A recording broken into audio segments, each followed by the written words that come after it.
Uh, First of all, I would like to congratulate you with today's national public holiday in Bulgaria. This is the day of the Slavonic alphabet, which in Bulgaria is a matter of national pride. This is the day when we celebrate the memories of Saint Cyril and Methodius, who invented the Slavonic alphabet and thus helped a significant part of the population in Europe to move from its, underdeveloped stage to a new stage. This is also a day which is celebrated by journalists, by writers, by all the people of the art as their professional day to acknowledge their achievements in their professions. I'm now speaking just by the alphabetical order as the first of the so-called first group of countries that Ambassador Sungar was mentioning in his opening speech, namely the countries members of the European Union from the Black Sea region. One could think that because Bulgaria is now part of the European Union, this would mean, and this should mean, that it has already completed and complied with certain requirements and political criteria, especially those related to human rights and in particular freedom of expression. But still, if you on one hand read the annual reports of leading international organizations like Transparency International, like Reporters Without Borders, like Freedom House, and on the other hand, if you live in the country, you will find certain developments as far as press freedom puzzling or strange, to say the least. In all of the international reports that I just mentioned, for the last couple of years, Bulgaria is assessed as a country with partly free press. In the last year, Italy was also put in the same category, but this should not, of course, make us very proud of it. And this is due to several reasons, which I'll try to elaborate. Freedom of expression is, of course, one of the fundamentals of our new constitution, which was adopted in '91. And ever since early 90s, when Bulgaria firmly take this new road of transition and gradually moving towards EU membership and NATO membership, was working on achieving them. In the early 90s, there was a boom of establishment and appearance of new media, as people were just so desperate to get new and alternative sources of information from what they used to have before 1999, namely all the media was controlled by the Communist Party, which was the main party ruling the country for the last 45 years. So in the early 90s, we had almost every other day new media was emerging. At that time, we were having something like 700-800 newspapers and about 400-500 radio and television stations, which for a country of around 8 million people is just really like a phenomenon. Gradually, with the implementation of the principles of market economy, of course, and using purely the market rules, because the state withdrew from supporting the media, with the exception of the public radio and television, and only two newspapers. So implementing the rules of the market economy, the media market gradually started to shaping up. And by mid-90s, we also witnessed the appearance of international investors in the media. I have to voice out a little disagreement with my colleague from Azerbaijan that was speaking just before me about the positive effects of having international investor in your country in the field of media. In the mid-90s, everybody in Bulgaria was working in the media, was very much excited about seeing that so many international investors are now interested in, they want and they are investing in the media in the country. Because we were thinking that on one hand this would provide economic stability of the media, and this way this media is not going to be subject to any pressures coming from the politicians or from other groups. And on the other hand, having an international investor, the international investor will bring with him also his know-how, his professional standards, and this will increase the overall quality of the media. Unfortunately, this did not happen to the full extent. It is true that all this media that was created with the assistance of these international investors like Rupert Murdoch, like Westdeutsche Allgemeine Zeitung, CME, Antenna Group from Greece, etc., just to name the few. Naturally, this helped their media, the media they acquired, to become financially sustainable. But on the other hand, we didn't see any improvements on the quality side. As I said, after this initial boom of media that appeared in the early 90s, we didn't have sufficient number of journalists and well-prepared media specialists to work into this media to support actually the development of those media and provide quality information. And therefore, most of this media that emerged and were starting to develop, they took the easy path, the easy way, the way of creating media only for entertainment and not media that provides serious news, comments, analysis, etc. Of course, this is also very convenient for the party in power or the government in power, regardless of which color or which side of the political spectrum they come from. At the moment, as we speak, we are having we are at the beginning of the most fierce, if I could use this qualification, political campaign for election of members of European Parliament and members of national parliament. For the 21 years after the beginning of the transition period in Bulgaria, we have never seen such political campaign which is taking place through the media, and we haven't seen such occasions where media are used for so-called black PR, nasty campaigns towards politicians from various parties, and as instruments. So this has never happened before. Therefore, media NGOs and human rights organizations are trying to voice out their concerns, and they're all the time raising their voices in protesting what is going on in Bulgaria.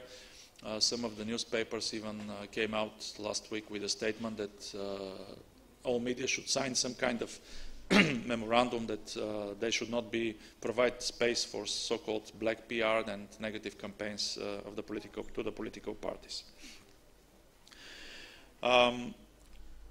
Thank God we don't have that many records of attacks and God forbid even killings or murders of journalists and media owners. You have like 1 or 2 cases per year of intimidated journalists or media owners. But of course, this should not make us very, very happy or very proud. The state and the authorities found another more sophisticated way to influence and to try to intimidate with media. This is done, for example, with introducing, in the name of almighty European Union legislation or regulation or requirements, introducing such, let's say, legislation that is restrictive, and restrictive especially to smaller media coming in the countryside. Or, for example, as far as the laws on access to information, including such requirements like, for example, very high fees for obtaining information, or if you want to file an application for access to information online, you should use an electronic signature.